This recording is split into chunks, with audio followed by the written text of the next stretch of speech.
This video is an edited version of a podcast from a Socratic Panel Discussion held in Gothenburg, Sweden on the 8th of May, 2019. The question for the evening was, what is Somatic Philosophy? On the panel we have Miriam van der Valk, Joshua Bronson, Matthew Nowachek, Christoffer Lindgren, and special guest, psychologist Rasmus Ribbegårdh. If you're interested in listening to the full unedited podcast, please click on the link in the description below. And thank you for joining us here today at Life.Examined.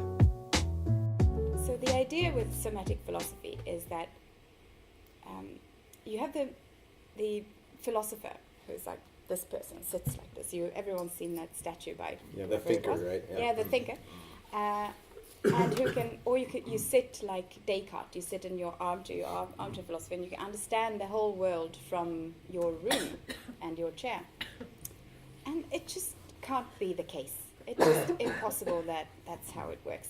The body has to mean something. It has to do something. It has to be something.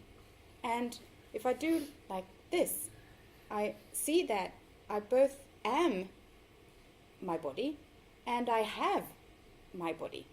So which one is it? And if so, so that's somatic. Somatic is of the body and bodily, whatever.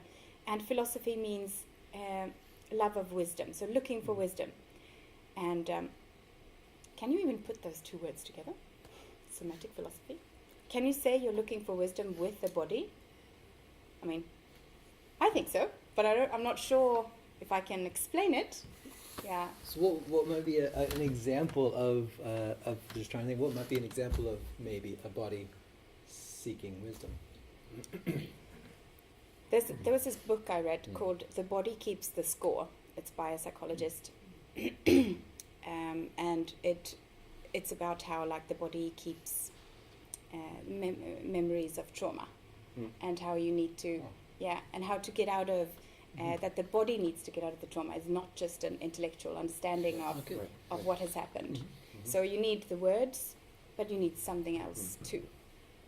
Yeah, so this is something another, physical, in other words, something in the body, a movement thing, like I was recently at this very interesting therapy thing called tapping, where I was lying like this and talking on a bench thing, and the therapist was tapping me like this, yes, and then asking me questions, like, so what about that? No.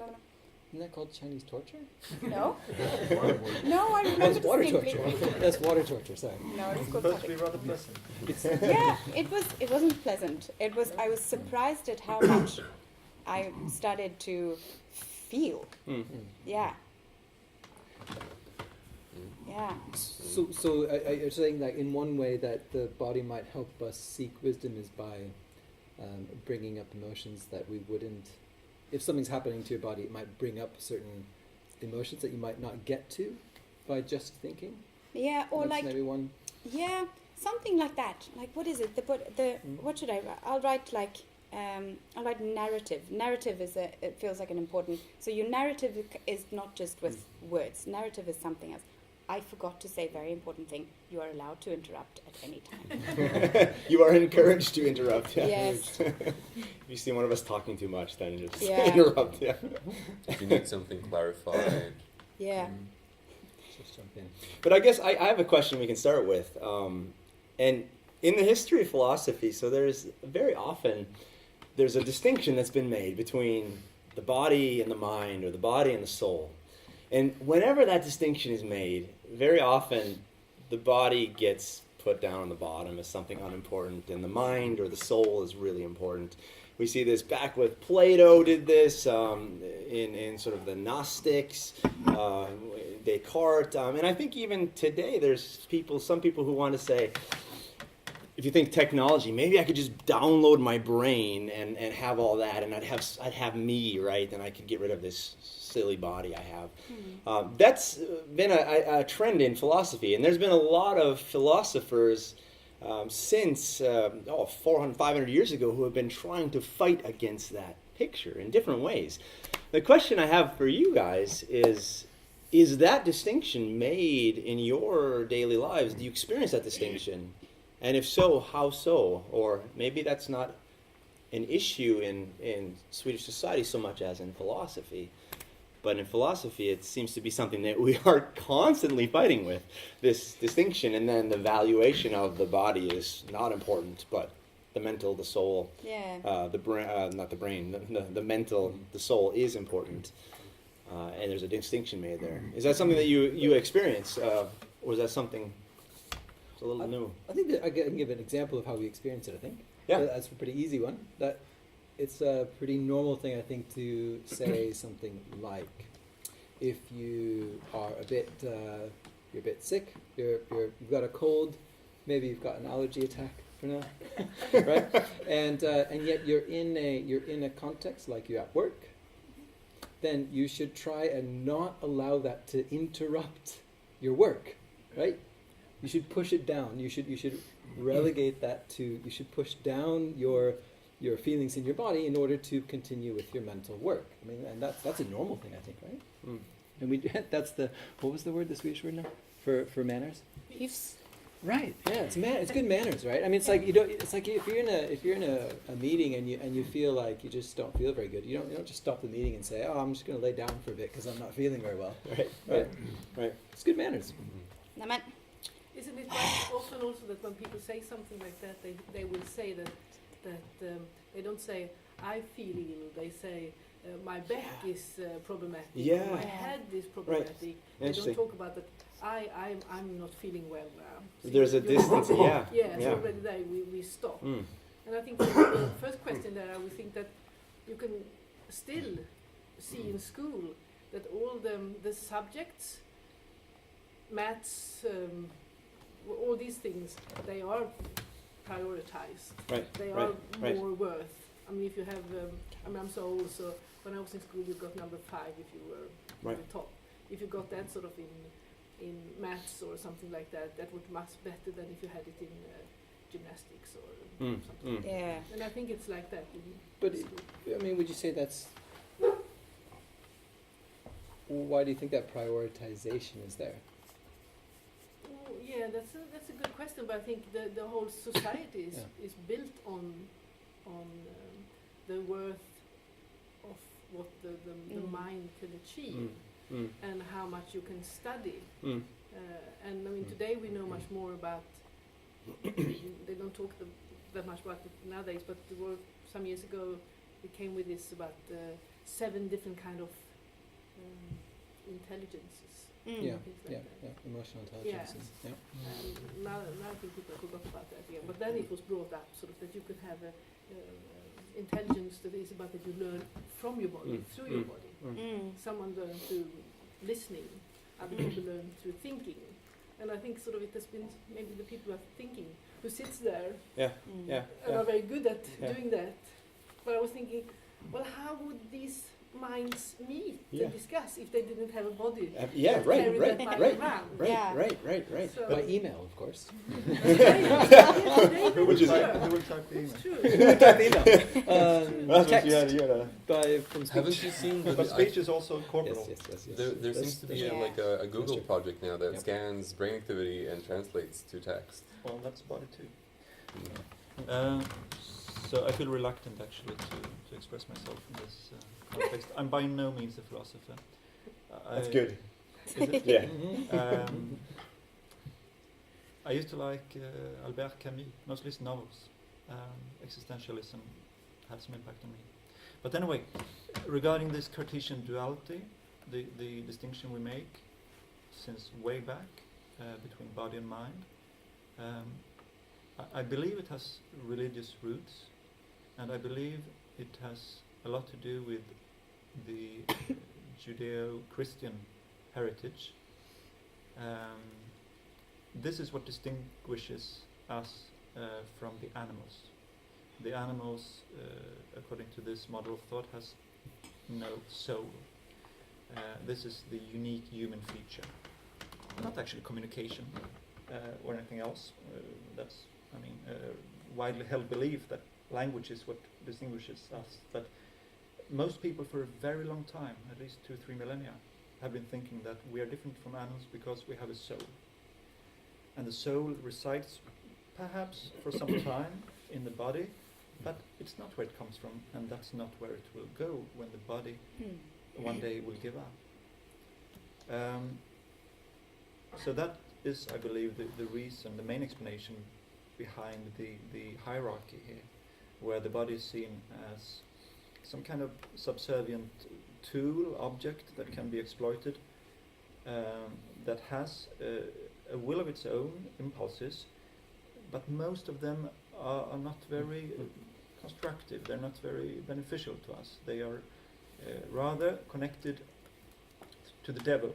I mean, 4 or 5 out of the cardinal sins are also carnal sins.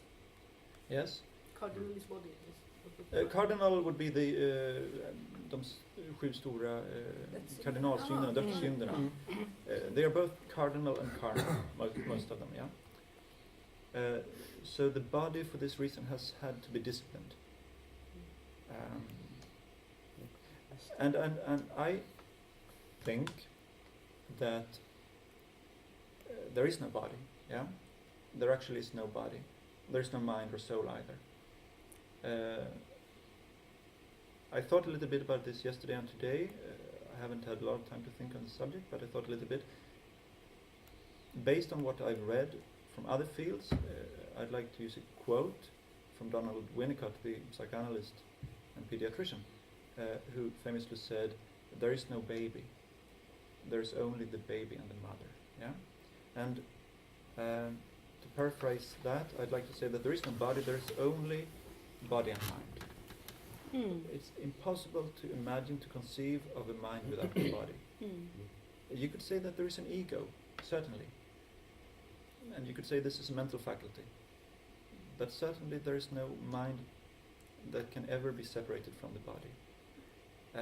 And the self, which is a much more interesting construct than the ego, is made of body and mind. The self is body and mind. Can I just pick up on, because you mentioned that it's impossible to conceive of a mind. In what way do you think it's impossible to conceive it? Because that's quite a big claim, right? Yeah. It's impossible to conceive it. Why would it be impossible to conceive of a non-physical mind? Because the birth of the person is the result of the very early maturational process where the mother and child is in symbiosis. Okay. But so and that symbiosis takes part between 2 bodies. Sure. So let me take one step back then. Yeah.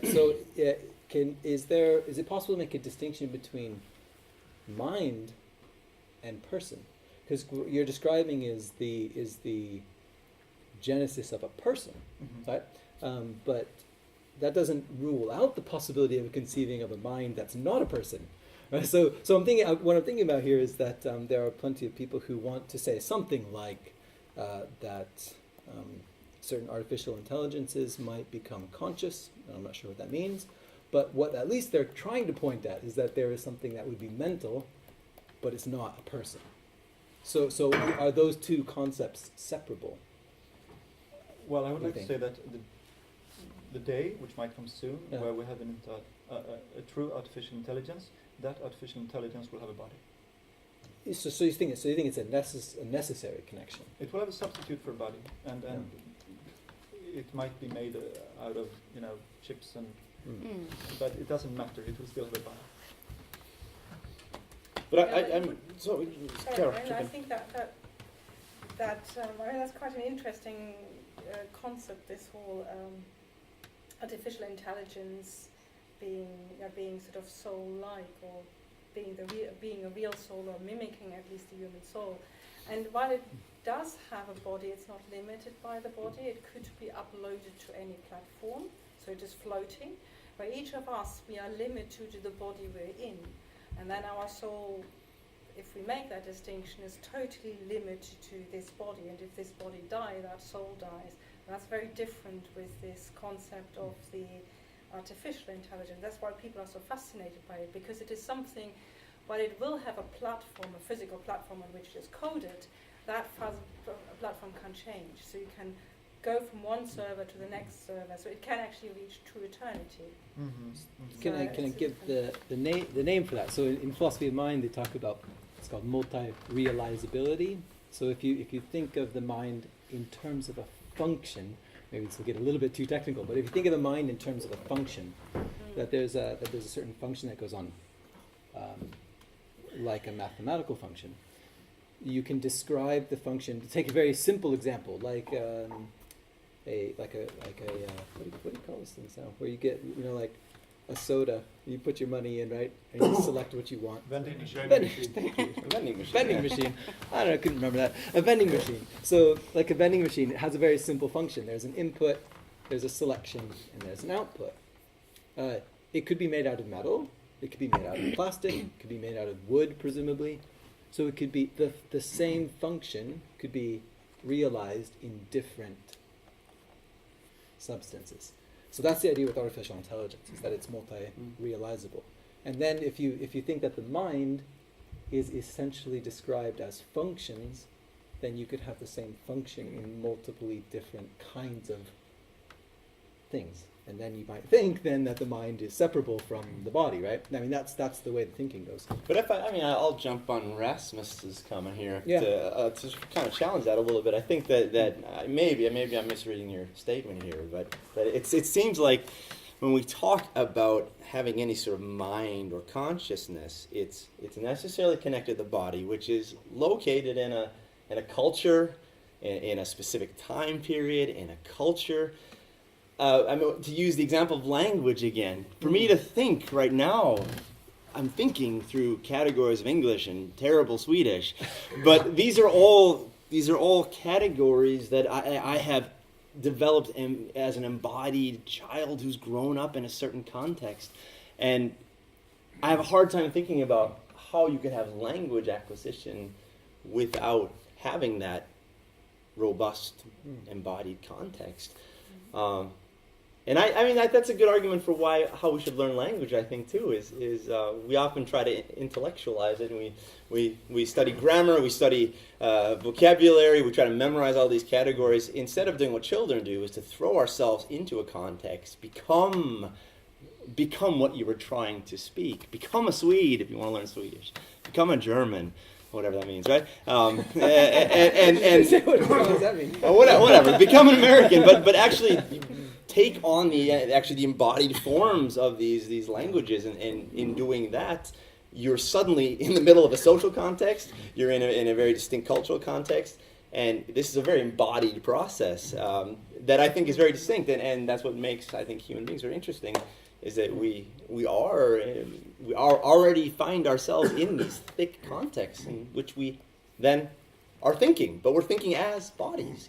So in these throwing contexts. yourself into a context like this, like we do, Yeah. can also be an example of that. Exactly, right. I was thinking, we are in different contexts all the time. I mean, and that is also creating our uppfattningar. Yeah. And Understandings åsikter about yeah. things. Like, for example, if you're practicing yoga, for example, then it's no different words to talk about body and soul are together, and the body is collecting all the traumas that you're having, especially in your hips. Yeah. You do certain things, then it goes out. Right. Me, I can talk like this because I take these kinds of practices for many times, but if I start talking like this when I am at work, I would have to reconsider how I use my words and things like that. So we are created, I think, in different. The environment is creating us. Absolutely. That's both body and soul. Right, and there's a give and take. I mean, we are creating the environment is shaping us. That's There's this embodied symbiosis that we're moving back and forth, and that's interesting because that's what happens in embodiment. When I look at you, I'm looking at you, but you're looking at me. I'm both a subject and an object, and we are embodied, have this interrelated relationship that is, I think, crucial to what it means to be our minds embodied. And souls are also included in this interaction. And it's passing through all of these categories of language and culture and history, which are all meaning, which is fundamentally embodied. I mean, I think we can talk about meaning without talking about meaning in a certain context, right? So, are we not talking effectively about three things? We talk about the body, the mind, and the soul, and they are, and persons. at least in sort of Christian, Christian Judo, Islam. They all work with these three concepts, and some philosophies and religions don't do that so much, but sort of the mind is conscious and is active, whereas the soul potentially is not, because some prescribe the soul to the unborn, or what happens if our mind goes when we are very, very old or something. People would still say, oh, there's a soul. And so that is something else which, I mean, we have not really talked about, and we probably would have difficulties. Has the sort of artificial intelligence mimics the mind, but does it mimic the soul? It's good to see. So Or the body. Can it mimic the body? Can it mimic? Yeah, that's the question right now. That's the question. Artificial intelligence can mimic the body. It is bodiless, but it can animate the body. And I mean, they can that's make shown. robots, Animate. like really using, Robot. but Robots, will the yes. robot have an awareness of its body? Well, I mean, you talk about embodiment, and I'm thinking of now when everyone is speaking, and as you were saying, you're talking, you're seeing the other person is seeing you, and we are moving, we are doing Leaning gesture forward. and things like that, yeah. But I'm wondering how many are aware in this moment of your body? How many of you are aware of the movement? What are you doing when you lift your hands? What is the connection from your mind to your arms, to your hands that moves? Do you sense it? I mean, that is to be embodied. And But most people aren't. They have no, because when you get enthusiastic about something, when you go into an idea, you're just in your head. And you lose. You don't have your ground. I think You it's don't even have a a body. pathology. If you haven't worked with that. Yeah, but I think it's even a pathology. I mean, some people suffer from it, and I think it's a part of autism that you can't distinguish between, that you can't shut off your body and you can't shut off your senses on command. So basically, you are linked into all the signals which come to you. So it's essentially be just part unaware of it. Yeah, you can't shut off your awareness. It is always there. The noise is always there. The touching is always there. I mean, people very often find it hard to wear certain clothing because it affects them so much. So it's I mean this being unaware or sort of it's a benefit of the mind, that the mind can say, I do not want to. I ignore all this. I ignore the body. You can filter. You can filter, and only that makes the mind work, because otherwise the mind would be constantly But that caught would be a in the freedom, situation. just if you can choose it, and not if you can't choose it. Yeah, It can be a protection. It can help you, but it can also be something that alienates yourself from. But don't you think we can choose it? That we can my awareness is that most people don't. I mean, that's what I Maybe, work yeah. with, that Oh, some sorry. people don't. do that. I guess I have a question. I'm coming from a 67-year-old brain that's kind of jet-lagged, but I'm hearing Josh say that, excuse me, take specific examples and try to make them into more of a general or broader understanding. But in lieu of culture, how do we ever do that? Because I think culture really influences so much of what we think and we bring into our body. Coming from the United States and living in Minnesota, it's very normal for us to walk down the street and be smiling and greet people. But when we're in Sweden, we don't see that. So how does that general feeling get translated over to the entire population? Well, I think that's why when you come to Sweden, you're so tired. I mean, culture shock is in part an embodied phenomenon, that you are disconnecting with the bodily social cues around you. That things aren't. Your body is not in conformity with the way in which social bodies typically work in Sweden, and that creates my body dissonance. Is wired to smile and to think those thoughts and to be happy that I'm alive today. I got up this morning, I'm breathing, I'm alive. My body is reacting to those. This is good. Yeah. I'm trying to understand how you could and then you take not just the United States and Sweden, but all the other cultures of the world. Right. How do we transcend that and bring that into one general understanding So of mind, body, and soul? That's good, because these kind of connect. Absolutely. We might connect there. Absolutely connect. Cultures represented here, and we're still managing to have a conversation. Yeah, that's true. We have We're not several dancing yet. different. What did you say? We're not dancing yet. We're not dating yet, not yet, but we will soon. What's that? In the countryside, at least when I was a child, I think people did sort of, when they meet each other. So maybe it's when it's too many people that you don't see them and don't dare to, but sort of when it's not that many, you kind of say hello. Yeah. I hope. Yeah. I think But so. That's my experience as well. If our, Countryside versus city.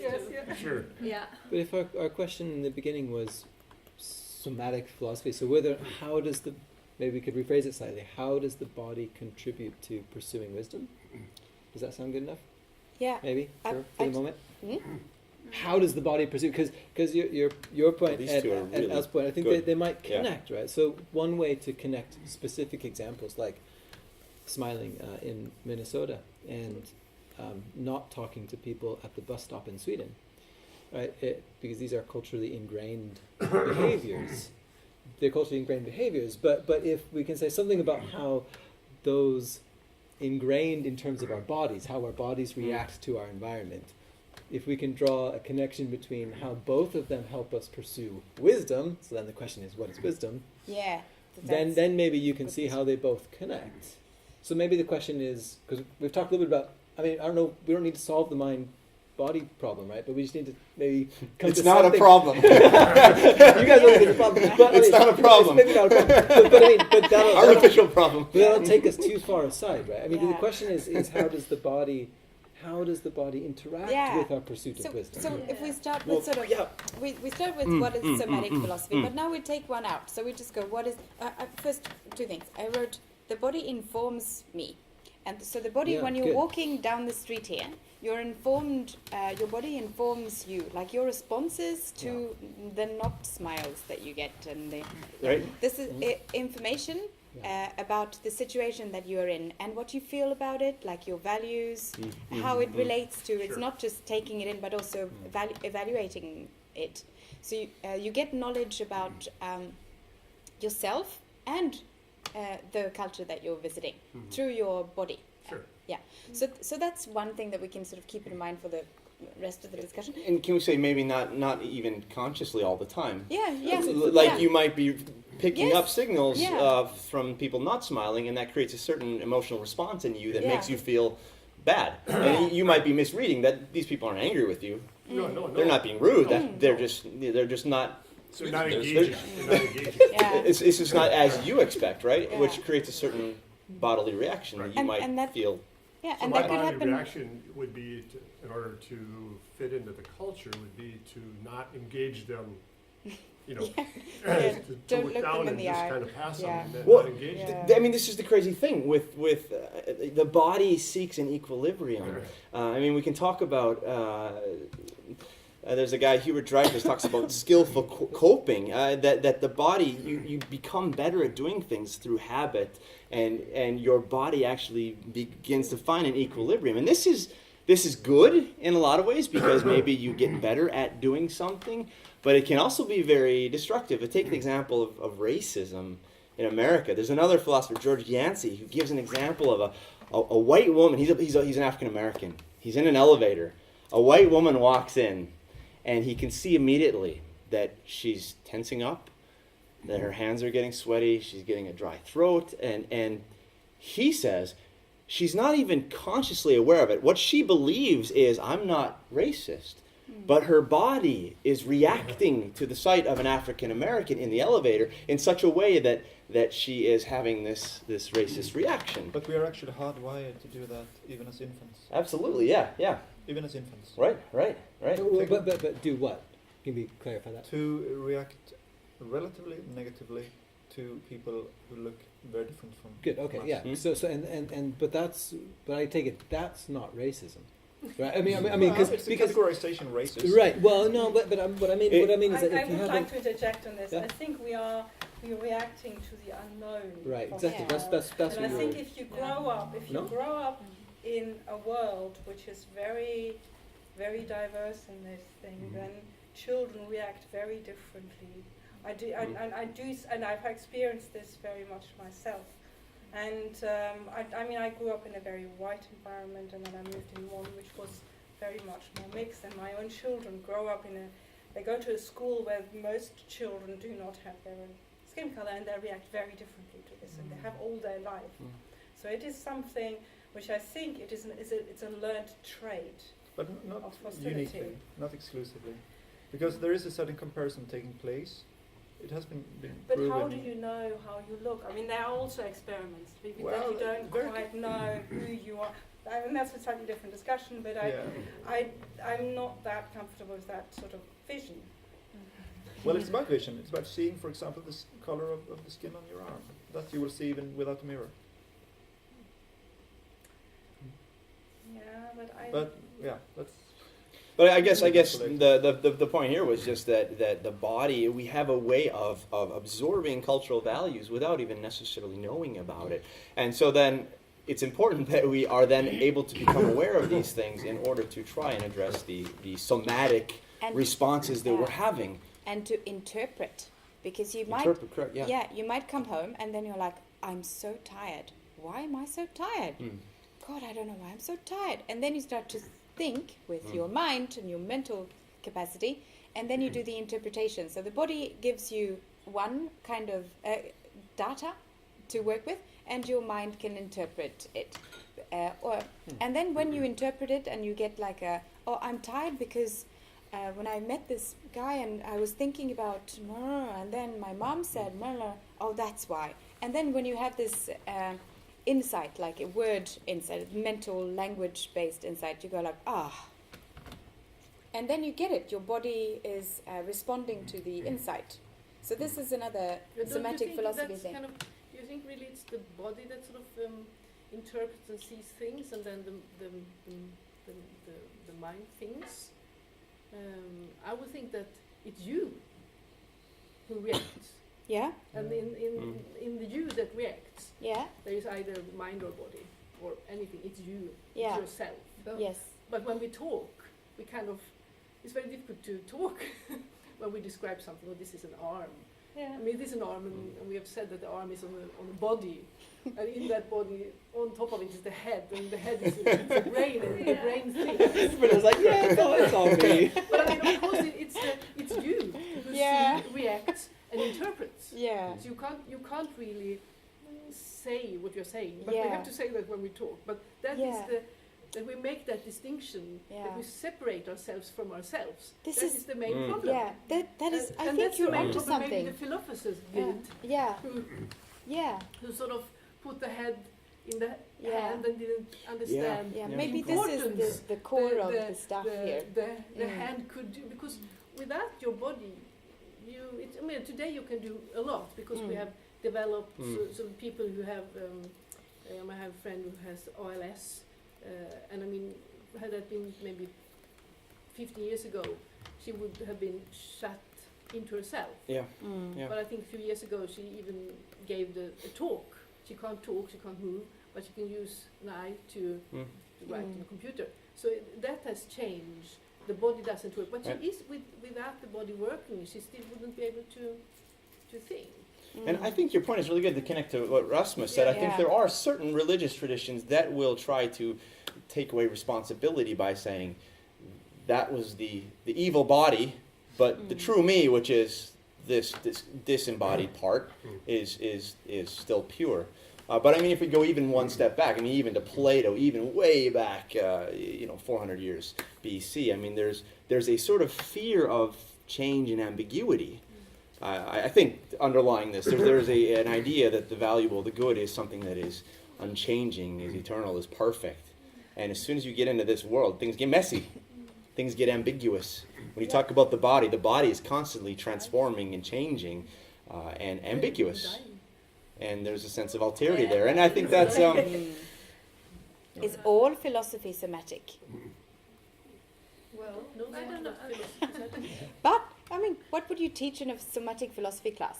You can have like 20th century philosophy class, and what's a somatic philosophy class? Like, what's the curriculum for? But how did you come Tell up me. with the idea of somatic philosophy? Was it this the image of the thinker and thinking that is too narrow, or something like that, and also the experience of like when I had my big crisis 7 years ago.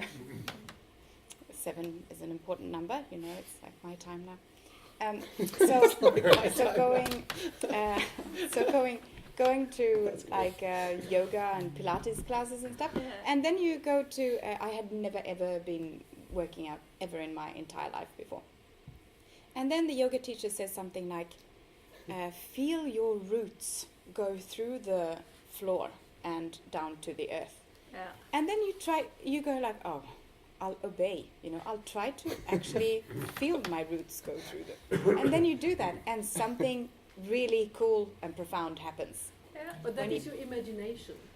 Because Yes. you have no roots that can go through you into the ground. Well, that is not that we can But see with our imagination eyes. does great work for you. Yeah. It can be really helpful. Yeah. But it doesn't happen.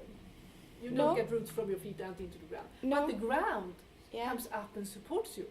Yes, when I'm sitting, Sitting, standing, doing whatever. Yeah. And Yeah. that's something also that we don't think about. yeah. That we have the connection to the world, to the earth that holds us. But it was kind of like a full body presence. That's what I meant. I would like to, Rasmus, I want to ask you about imagination. I think because you brought this up, this is good. Imagination related to the body. Or visualization, maybe I should say. Yeah, Maybe not okay. Yeah, can you say a bit about that? What did you say, that word? I missed it. Maybe it's visualization. Maybe I should Visualization. Maybe it's visualization. Yeah. Visualize Or maybe something. illusion? Illusion, yeah. So- I don't know. Okay. I can't say that. Well. I don't want to put you on the spot, Rasmus. Or even Christoffer, take it away. I'm happy to try to respond. I would believe that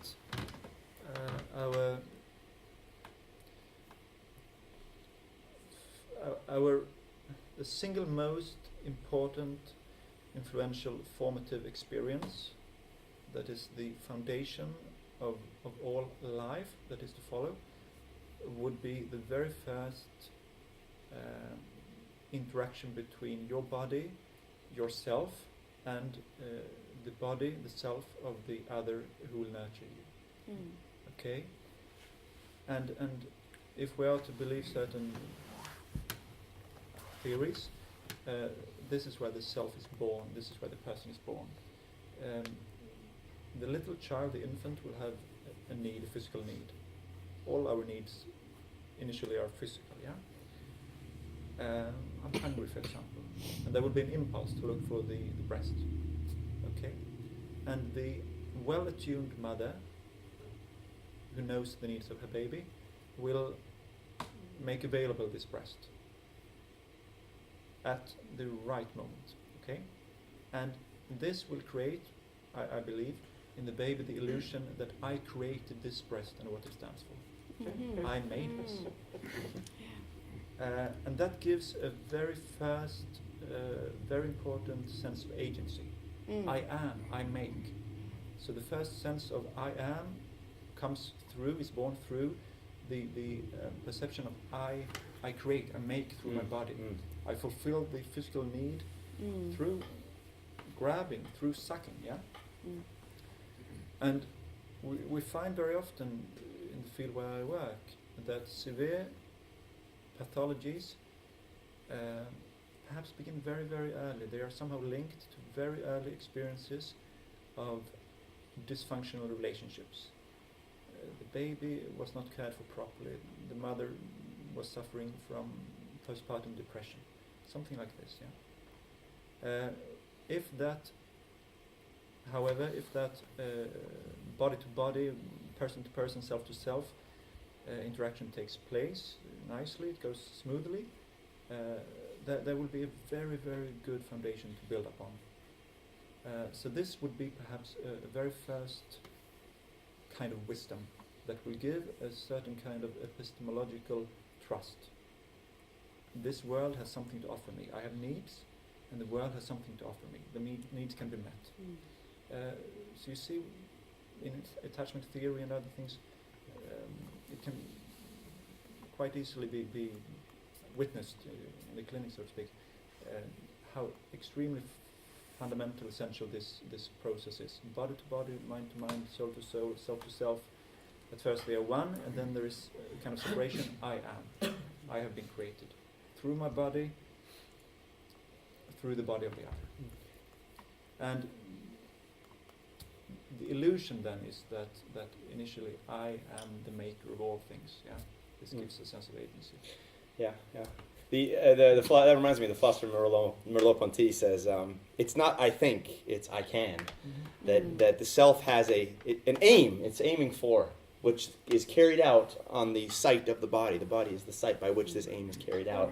And that is where thought happens, is in the process of achieving aims through physical embodiment in relation to others in a physical context, which includes things like culture and language and stages. But maybe the child doesn't think, it doesn't have an awareness in that way, with words, I guess. I mean, it's an awareness, but sort of so how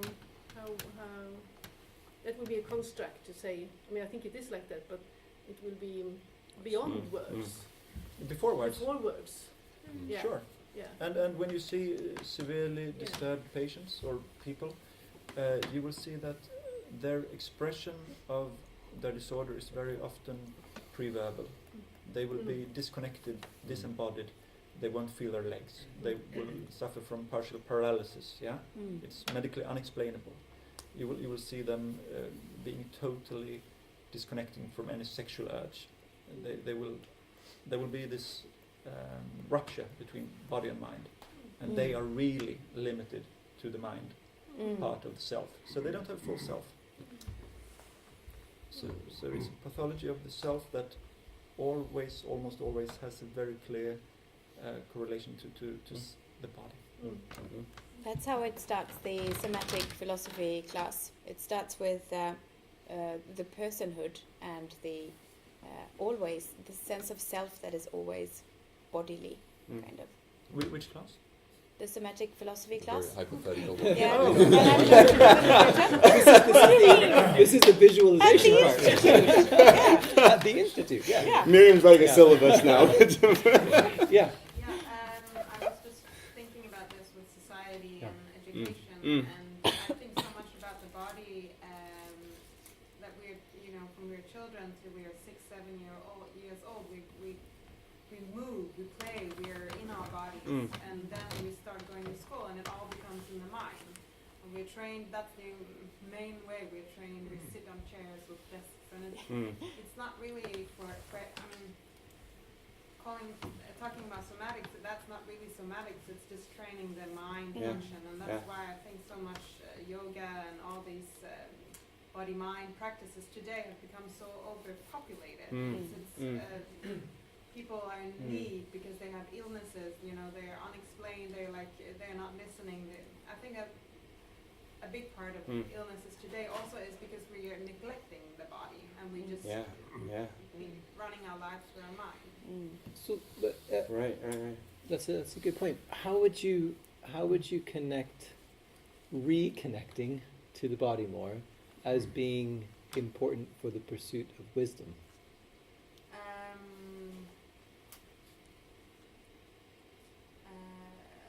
Like you were saying, the body keeps score. That's the book. I also have that at home. I think that if you learn so much by reading and taking in what's from the outside, but if you're practicing learning, listening to what's happening physically, and you're really in tune with that, then that will be your wisdom, and that will tell you, okay, I'm not feeling so well here and that, and maybe if you know yourself more and more, and it's a practice, because a practice that most people don't really do today. But if you know how to practice that, then you will be able to heal or learn about your own body more in depth than you would if you didn't have that kind of practice, and you would I like this. know what to do about it. I mean, seek help, or what do I need? That physical instant kind of, I need to do this or I need to do that, and not just think, I have to go work out but my body really feels like doing this or that, or I'm sick or whatever. Well, so to answer your question about, or my interpretation of the question anyway, like how like embodiment or using the body can help you philosophize better. Perhaps some of you have read the book by Anders Hansen, Hjärnstark, about physical exercise and how it helps you solve problems. I mean, that seems applicable to what we Yeah, do. yeah.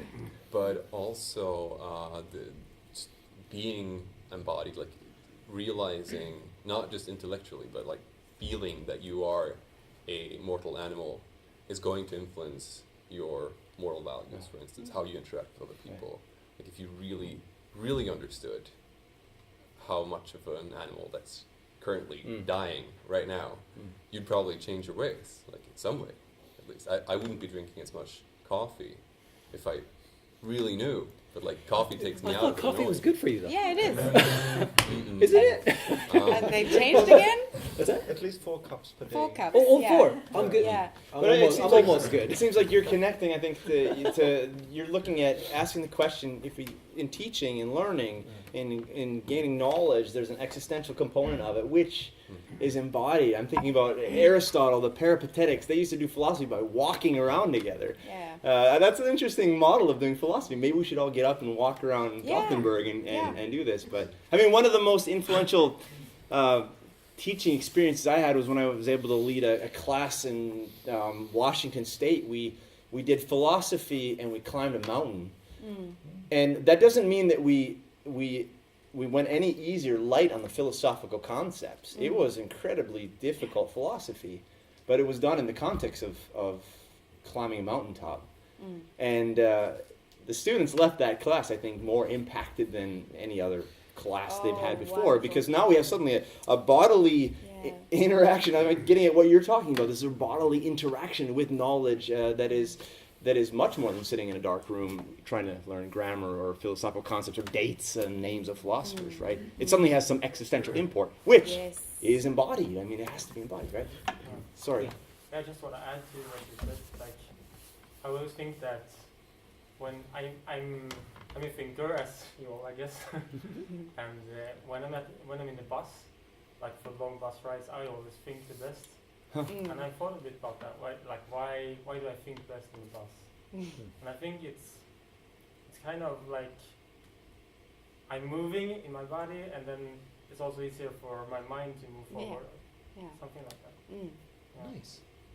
That's my thought.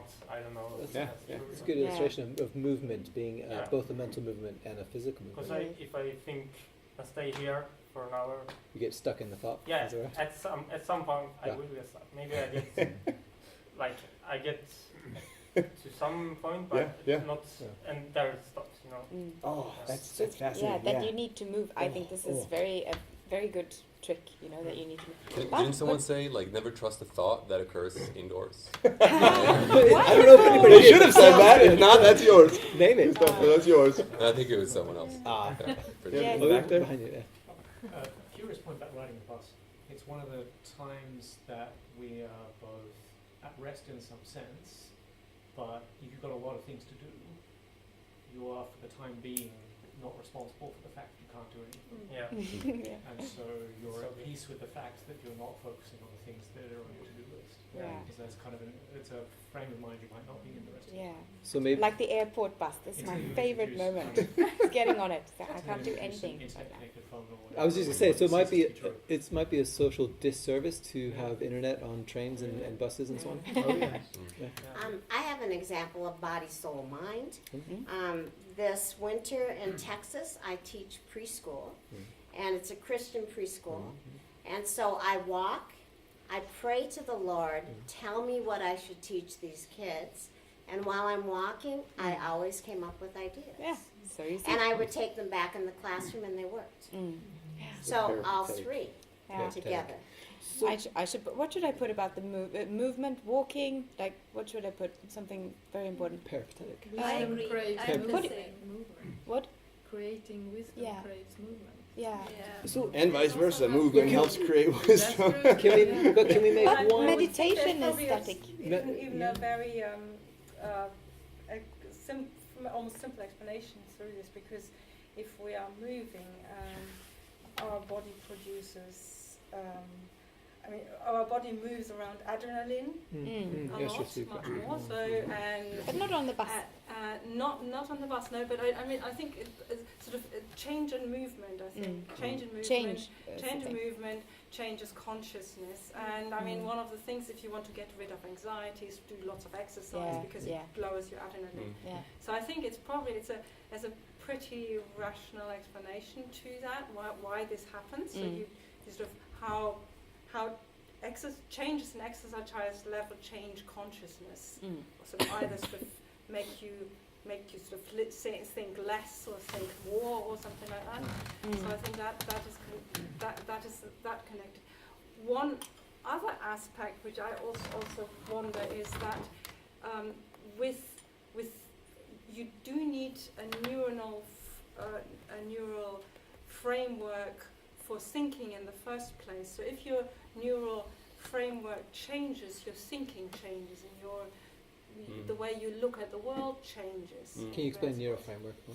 So I mean, most practical brain injuries change personality. So everybody knows that, and you look at sort of at the psychological effect, but it's also effectively it's a way of thinking. So how you perceive the world and how you think about the world. So your whole idea of I mean, that's very often we sort of accept that the body changes, so we grow and then we get old and these sort of things, but the mind changes in the same way just by the very merit that it sits on that framework, which changes. And it goes the other way, right? It goes the other way mental as well, practices can yes. change the body. But can we make one more, because we've got a lot of great comments now, descriptions of how the body interacts in helpful ways. But what I'm curious about is how does it contribute to pursuing wisdom? Because it might just be that, I'm going to be devil's advocate for a second, right? Argue the other side. It might just be that doing exercises, moving and so on, is more effective in some ways of getting us to pursue our wants. But that's not necessarily wisdom. So how does it connect then to a pursuit of wisdom if philosophy is the pursuit of wisdom? We haven't talked about intuition. Yeah, that's true. Whoa, what about intuition? Say more. Say more. Take it away. Go for it. Yeah. Intuition. Good. No, but I think that at least I trust my intuition quite a lot. Yeah. Perhaps more than my rational thinking. Oh, you philosophers. Shame on you. No, some things cannot be explained, or maybe you can explain it after a while when you think about it, but some things you just know, and then you have to think about it for a while. Why do I think this, or why do I feel this so strongly? Yeah. So it could be that the mind is behind, and you will figure out after a while why. And so what is intuition then? Yeah, where is it? That is a good question. I guess it's somehow perceptions that you get, sometimes unconsciously, I don't know, but somehow you get a feeling about something. Is intuition Through somatic? your senses, So it's somatic.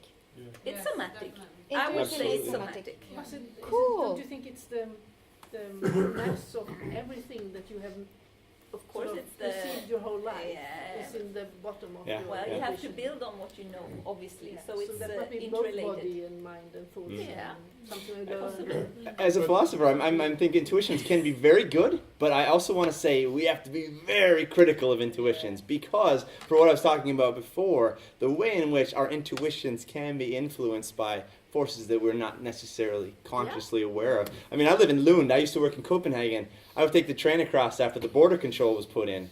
And one time I took the train across, and they come and ask for a driver's license. And you don't have to be a Swedish citizen to have a driver's license. So they would just ask certain people for driver's license, right? And not other people. And I thought this was really interesting. And I got a little upset by this. So I actually got off the train and let the train go and missed my train. And I went up to the police officer and I said, how do you know who to ask for a driver's license? And she said, jag går efter min magkänsla. I go after my gut feeling. And I said, okay, thank you. But what is informing your gut feeling? And this is what I want to say, because on the one hand, being an expert police officer, you should be able to pick up through your training, practice, habituation, your skills. You should be able to say, that person seems suspicious, I'm going to ask them. That then there's part of me that's saying, we live in a very contentious time with immigration issues and a lot of hot button stuff going on there with undertones of nationalism and racism, and I'm wondering... I don't know if there's ever been a sure.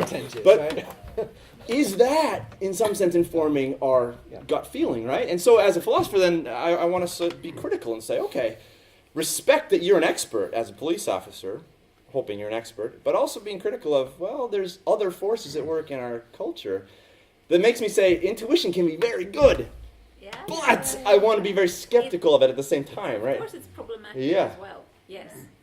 What was her answer to how she decides her... Oh, no, she just said, I go after my gut feeling, and that was it, and no more discussion. I think it is becoming very problematic if you are on a level in the society when you have power, for example, deciding over people, and letting the gut feeling direct you when it comes to this. Right. I think I'm afraid of gut feeling. Yeah. I don't like it. It's interesting we even say gut feeling. I mean, we talk about a bodily response, right? Yeah. You know, my gut feeling is saying that this person should not have this money, for example. But in some ways, everything we've said so far is that we need to pay attention to the gut more, right? Like this should help us with wisdom. So we've got a bit of attention now. So I'm thinking of the wisdom, and what is wisdom? And I'm thinking wisdom is also, I'm into this context, that maybe the fourth thing we are talking about, if we have mind, soul, body, that I would like to add context. And context is also floating over time. If we talk about diagnosis, for example, like autism and stuff like that, it depends on time. Now we are living in a time when we have truths, which is saying an autistic person is functioning like this and cannot do this and is driven by these and these forces. But that is now. Like in hundreds of years, I don't think that it will be the same talks. It'll be a different discourse. And if we go 100 years back, there was definitely not this kind of reasoning. So I'm skeptical about when it comes gut feelings also, because that is also contextual. Well, I cut you off, Pernilla, because I think you had something really good with intuition and wisdom. I think say more about that. I really cut you off. No problem at all. It's just... There's more there.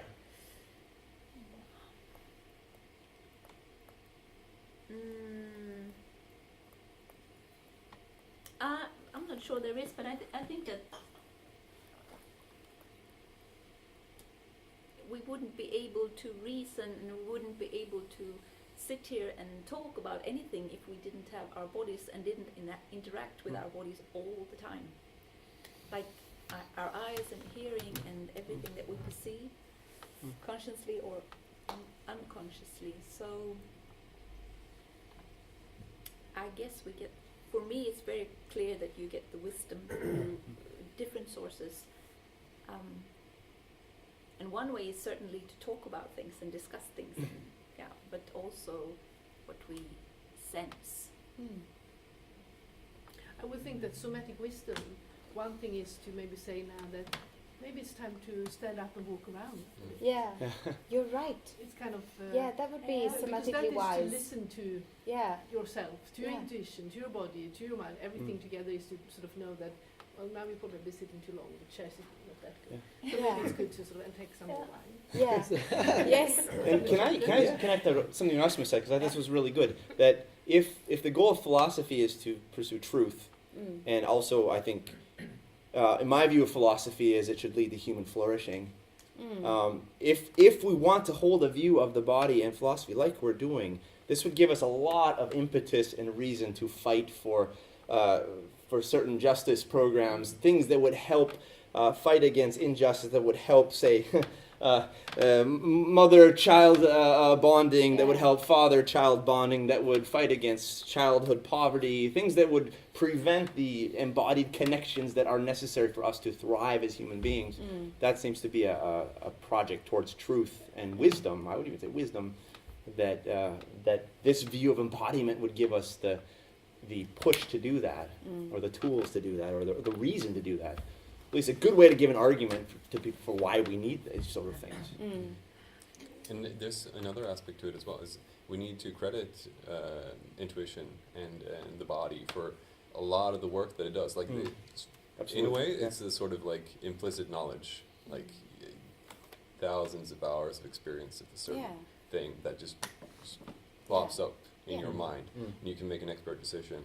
Like chess players, for instance, they don't always rationally decide on what to do. Sometimes it can just appear. This is the solution, and because there are too many variables to consciously process, but your brain and your body does it for you. There is also the aspect that you can't rationally decide on certain things. It's impossible to decide, should I rationally stay at home or go to Life.Examined tonight? Always Life.Examined. It's not a problem. It's never really an issue. Okay, bad example. But for every other decision that you're making, when you have two almost equally good options, if you're only judging it rationally, you cannot make a decision because you'll be deciding and deciding, and then your life is over. And some people actually have a disease where they can't choose based on emotions. So if you give them two good options, where like one is good in this way and the other is good in that way, well, like for lunch, where should I go for lunch? Well, this place, it's not as popular, so you'll get a seat. But this place is really popular, so the food is good. But then again, this place, and they'll just go back and forth. You can't have them decide, because there is no emotion attached to the choice. But aren't these slightly two different types of decision? I mean, one Maybe. is the decision. I mean, there's the intuition, which basically says, I know something is true without having gone through a conscious process. So, I mean, intuition can be a bit like thinking out of sight. So, our sight as being the consciousness. I think it's a bit the thing of this Daniel Kahneman's sort of stratifying of this different type of thinking. There's this one which is absolutely necessary for our survival, that we have with our senses. We take all this information in and then we process it, and this process is not a conscious process.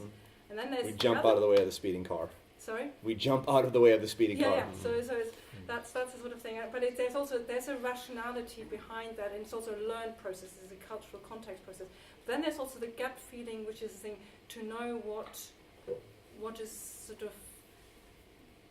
good for you, or what connects you to something, which is not, can be also irrational. And I think for things like deciding whether you go to Life.Examined or stay at home, that is something which I would also call it intuition, because you call it that way, but I think it's a different type of thing. It's maybe something which comes even deeper. Maybe, I mean, could we talk about passion? I mean, Kierkegaard talks about when you're making a rational decision, you can always give reasons for different things. And he says that rationality has what he calls an inner infinity. It will, by itself, never come to an end. And for him, that's why it's very important that passion is involved, which is also a bodily phenomenon of passion, that we have to then make a passionate existential commitment to, screw it, I'm going to go to this place, even though the food is apparently horrible, but I'm just going to believe in this choice and go eat there. And that's a passionate existential commitment, and that's also a bodily phenomenon. Can I just say we've got 10 minutes left, so right? Yes, but we are running out of space, so say a very small thing that I can write with. I wasn't going to say anything. Well, I had a lot to say, but I was just saying we only have 10 minutes left, so we can take a break in just a second, and we can get up and move around. Yeah. What were we going to say? We need to do that. Yeah. I was going to talk about one of your examples, and you said maybe there's slightly suspicious examples. I mean, playing chess is kind of really interesting, right? Because this sense that chess players play chess intuitively, and that makes them do such a better job than they would by simply enumerating all the possibilities, is true of human chess players. And it's one of the reasons that people believed for so long that it would not be possible to play chess without replicating human intuition. But suddenly we realised that that's just not true. Right? Which part's not true? It's just not true. Which part? So it is quite possible for something that is not particularly embodied to play chess very well. A computer, okay, yeah. Without making intuitive steps, simply by enumerating things like a fairly poor chess player, but doing that well. Yeah. And that's kind of a disappointing discovery for us. I wonder how many of these other things, the same kind of things, will kind of come up, that will go, really as embodied humans, we've got to have all of this kind of cultural context, we've got to get up and walk around, we've got to catch the bus or whatever in order to have good thoughts. but in 100 years' time I'll find out that, disappointingly, Harari. there's a device that sits on my desk and also has good thoughts. I'm thinking and it can Harari. work more than 8 hours a day, and it kind of doesn't need to worry about whether the coffee is kind of just right or too much or whatever.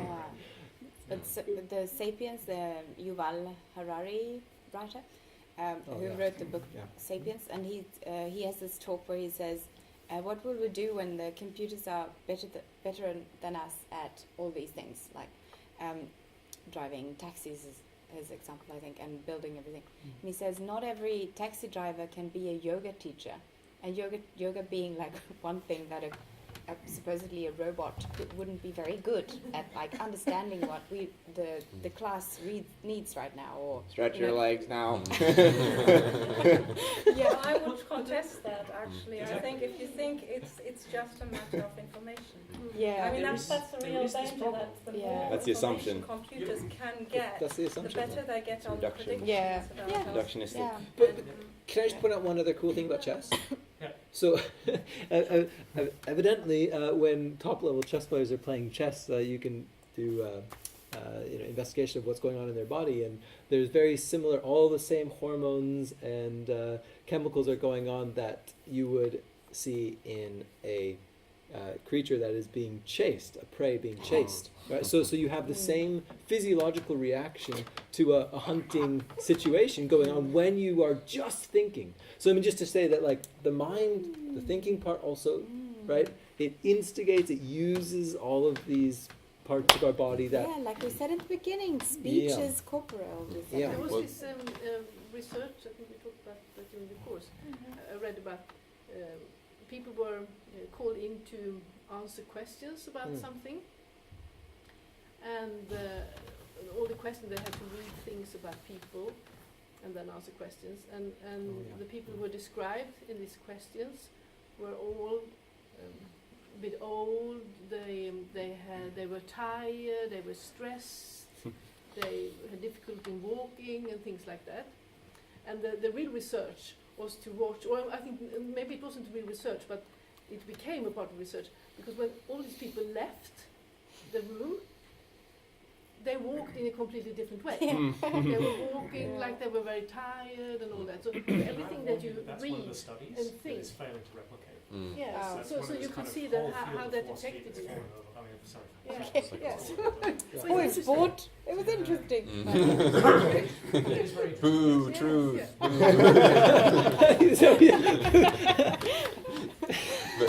But just a point on the chess and AI topic is that as of yet, the winners in these studies are AI human teams.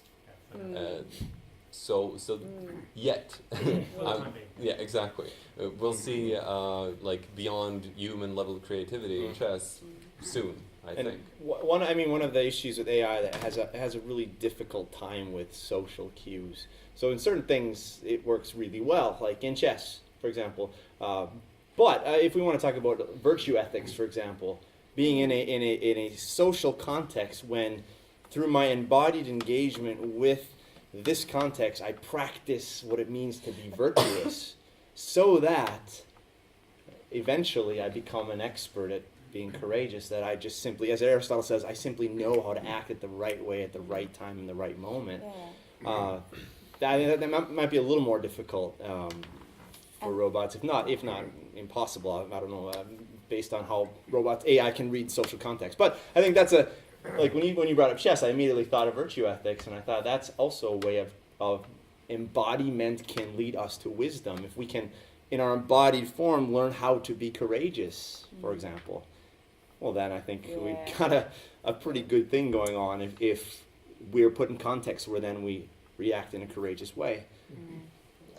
Listening to talk about intuition, it sounds like intuition is something that comes relatively quick. You embody it pretty quickly. And I'm just wondering if that isn't the completeness of us, where the spirit or the soul within us comes forward and doesn't allow the mind to actually work through all the problems and just says, go ahead and do it. I retired from the lumber business in 2007, and I had this intuition, and I didn't have facts to this, but I had this intuition that there was something coming that I should get out of the lumber business and retire. And in 2008, we had the big financial crash in America where the housing just kaboom, it went down through the floor. And the stock market, came down half of what it was. And the intuition within me said, no, sell your stocks now, which investors were saying, well, no, you don't sell your stocks. Stocks are going up so fast. Why would you sell? But my intuition told me, get out. And it wasn't a mental thing that made my physical thing do it. It was just an intuition. And I take it as the spirit or the soul or whatever within me telling me to make this move. It was an intuition. So it was like, the physical and the mental, everything was embodied by the completeness of all three parts working together to make it a complete person, me. Very interesting. The self, yeah. Yeah, the self, I think, is the totality of your being, right? So the intuition or the impulse, perhaps, is the point of convergence between body and mind, isn't it? The spontaneous gesture, someone said. It's an interesting concept. That which feels so natural, that which seems purely you. This way I express myself. It's wholly me. Authentic. Whenever you feel fully authentic, I believe you'll reach the conclusion, if you look at it, that the body and mind are they're doing it together. That's when we feel authentic. There's a harmony. So then, equilibrium. maybe just now we need to stop. one more. Okay. So, but then there's one further question, right, which we haven't quite got to yet, which is you can be fully authentic and do something with your whole self, and yet the question still remains whether or not what you do is wise. Right. So because something is fully authentic, it definitely doesn't mean it's either right or wise. So there's still some. That's great because that means we can have more discussions. Yeah, good. It's excellent to finish off with a question. So when we look at this, we have. I was going to say, whose eyes are we judging wisdom? Well, that's Is wisdom being successful? I mean, if I had made the same decision and I had gotten out, and all of a sudden the market would have kept going way up, was that a wise move? Or Unlucky, in terms maybe. of financially, no. Unlucky, but in terms of being at rest with what my decision was. Yeah. So I mean, there's a lot more that could be discussed, which is good. You want to sum up and then we can. Yes, I'll sum this up. My dear panel, you haven't even seen what's been going on here. Oh wow! Yeah. That's exciting, no? Yeah, all these colors, beautiful. Yeah. So we started with a long introduction where I was blabbing on about somatic philosophy and why I wanted to understand what it was, and then we came to this body-mind distinction. I've written narrative. I can't really remember where that came from, but we had this body-mind distinction, like traditionally in philosophy, where the body must be subdued and the mind is the only important thing. But we quickly sort of walked into the mind being, is the mind a function? And if so, if the mind as an AI mind. And then we also have the concept of the soul versus impulses. So this is another way of distinguishing them. But then this distinction suddenly becomes a complete illusion. We don't have the problem anymore. And the big question that I put in the middle, which I love, and that's the next question that I love. What is a person? What is a person? I love that. When I was pregnant, only last year, I looked down at my big belly and I thought, there is a person. There's a person in my belly. And it's such a profound, wonderful feeling and knowledge and insight. I'm carrying this person. Anyway, so this, what is a person? We come to the sudden non-distinction between body and mind, and the presence of both in the togetherness and the way speech is corporeal and not like a mental separated from the body activity. The body here is also the seat of aims and striving. When Rasmus was talking about the baby, and the baby, that in the sense where we have, I'm jumping a little bit now, we have the embodied processes and the constant relationality of like the self, the formation of the self and the body, always with the other person and other people. So the self has this sense of creative agency in the body from like the first hour of life, if everything goes well. We also asked the question whether, I always said that the body informs me, but how and what, and then we kind of sort of left that a little bit, because it's not like the body informs me, but it's more a sense of I am informed, and I am interpreting the information I'm getting. It's all me, it's all the person. The question is really, what is a person? The question, that is really what we weren't talking about, but yeah. So from there we think, is all philosophy somatic, since this is the sense of something? How many thousand years did it take? It took less than an hour to that conclusion. But we were also, the contextual, not done it. Please. Soma is contextual, I've written too, and intuition is somatic.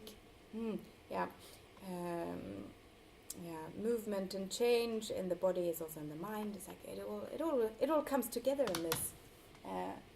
Where we started with what is somatic philosophy, thinking that maybe all philosophy is somatic, but also having an understanding of selfhood and personhood as being definitely not like having a body, but no, it's so difficult to talk about these things.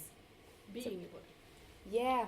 The body is the site by which our The existential site. life is lived. Site or seat or position. It's true. Well, it's obvious we need part 2 at some point. Yes. Yeah. Absolutely. Thank you so much, dear panel. Thank you.